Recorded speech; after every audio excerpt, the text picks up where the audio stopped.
আমরা যারা শহীদ হয়েছে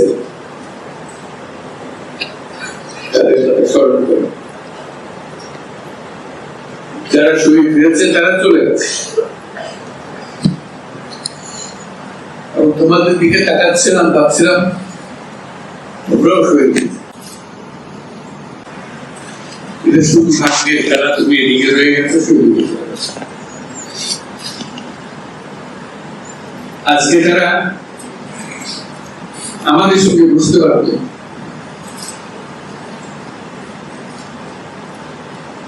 কিন্তু সেই সুযোগ তাকে দেওয়া হয়নি, তাদেরকে দেওয়া হয়নি। আমরা এপারের আর ওপারের মানুষ হয়ে গেছি। শুধু ঘটনা চক্রে নিশ্চিত করে বলার উপায় ছিল না তুমি এখানে থাকবে, সেগুলো তুমি হয়তো 1 ঘন্টা আগে রওনা হয়েছে, 1 ঘন্টা পরে রওনা হয়েছে, এটাই তার সমস্যা।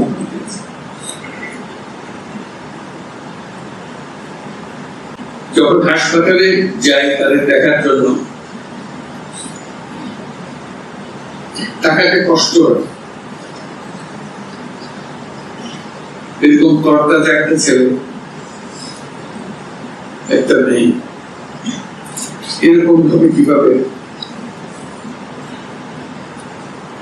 ছিন্ন বিচ্ছিন্ন হয়ে গেছে, মাথায় খুব চলে গেছে, এদিকে পা চলে গেছে। একদম তাজা তরুণ রংপুরে আমাকে বললো ফুটফুটে এসেছে, তো স্যার আমি সারা জীবন ক্রিকেট খেলতে চেয়েছি, ক্রিকেটার। এখন দেখেন ওনার পাটা কেটে ফেলেছে, ওই পা রাখার উপায় ছিল না। সে আমাকে জিজ্ঞেস করেছে, স্যার আমি ক্রিকেট খেলবো,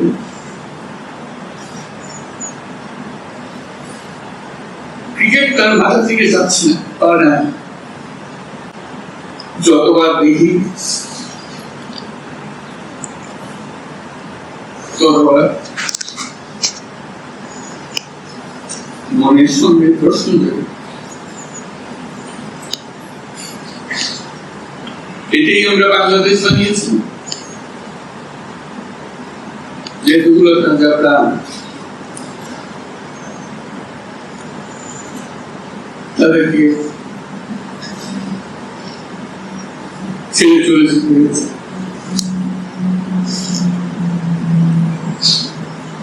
আমরা যারা এখানে আজকে বসে কথা বলছি, তাদের যে জীবনের বিনিময়ে তারা আমাদের আজকে এখানে বসার সুযোগ দিয়েছে, তারা না গেলে আমরা আজকে এখানে বসতে পারতাম না। সবাই আমরা যারা সরকারের মধ্যে বসছি, তোমরা যারা আজকে শান্ত মানে এখানে খুব ভালো সুস্থ এসছি, কেউ এই ভূমিকা আসে।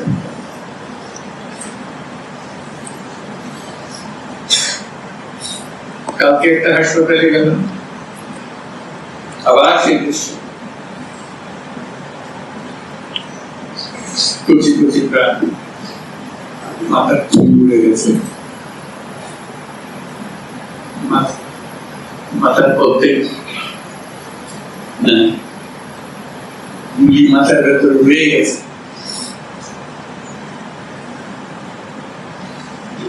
একজন রংপুরের হাসপাতালের দৃশ্য, একটা এক্সরে দেখালো,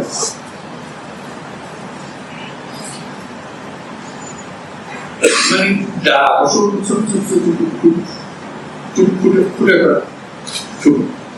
আমি বুঝতে পারছিলাম কি দেখাচ্ছে না। আমি জিজ্ঞেস করলাম কি, যেগুলো গুলি তার শরীরে এগুলো রয়ে গেছে, যতবার দেখি যতবার শুনি, আবার নতুন করে প্রতিজ্ঞা করতে হয় কৃষকদের জন্য যারা প্রাণ দিয়েছে সেই স্বপ্নকে আমরা বাস্তবায়ন করবো। এটা থেকে আমাদের বেরিয়ে যাওয়ার কোনো উপায়। আমাদের যোগ্যতা না থাকতে পারে, আমাদের ক্ষমতা না থাকতে পারে, কিন্তু আমাদের প্রতিজ্ঞা রইল আমরা এটা করব।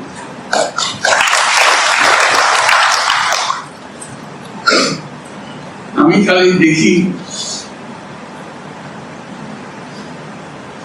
এই যে ছবিগুলো আমি তাদের সাক্ষাতে ছবি বলতে যে দৃশ্য দেখলাম, এটা তো সবাই দেখছে,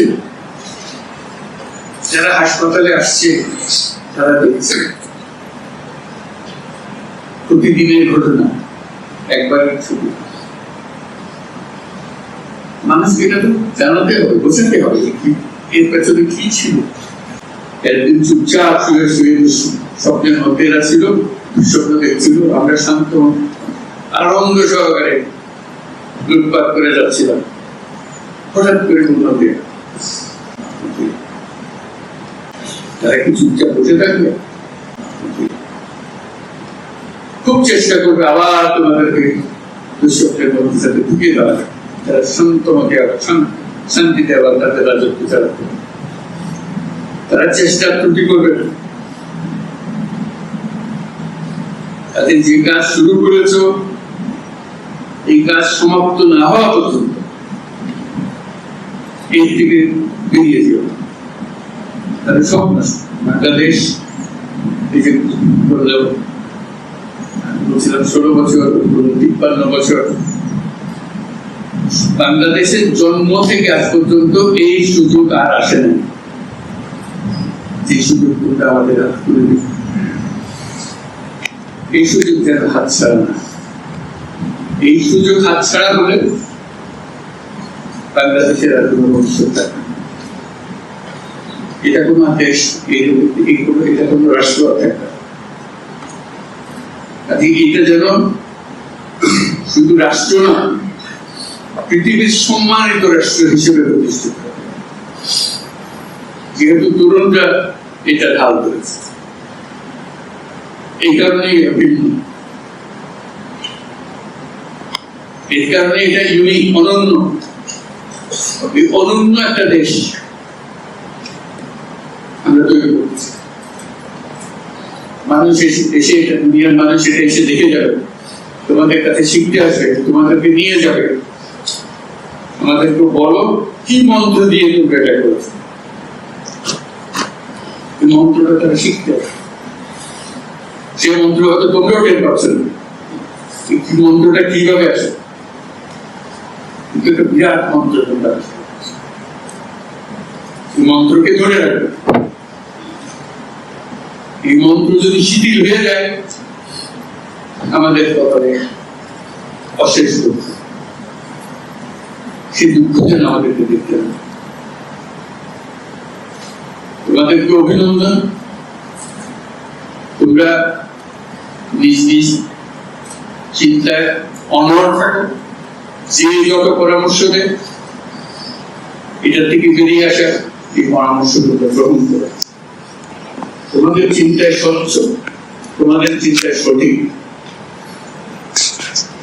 এটা দুটো থেকে ছাড়বে না, হাত থেকে ছাড়বে না। এবং আমাদেরকে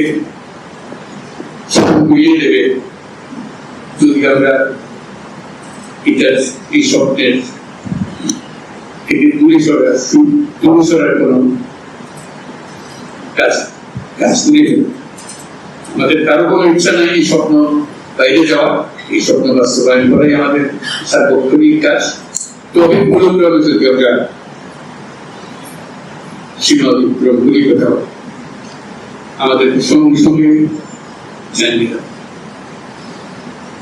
আজকে এই শপথ নিয়ে আমরা আজকে এই সবাই একত্র হলাম। সবাই যারা আজকে উপস্থিত করতে পারেনি তাদেরকেও এই সংবাদ জানিয়ে দিও যে আমরা একযোগে একসঙ্গে এই কাজে নামলাম এবং এটাকে ইনশাআল্লাহ সফল করব। ধন্যবাদ সবাই।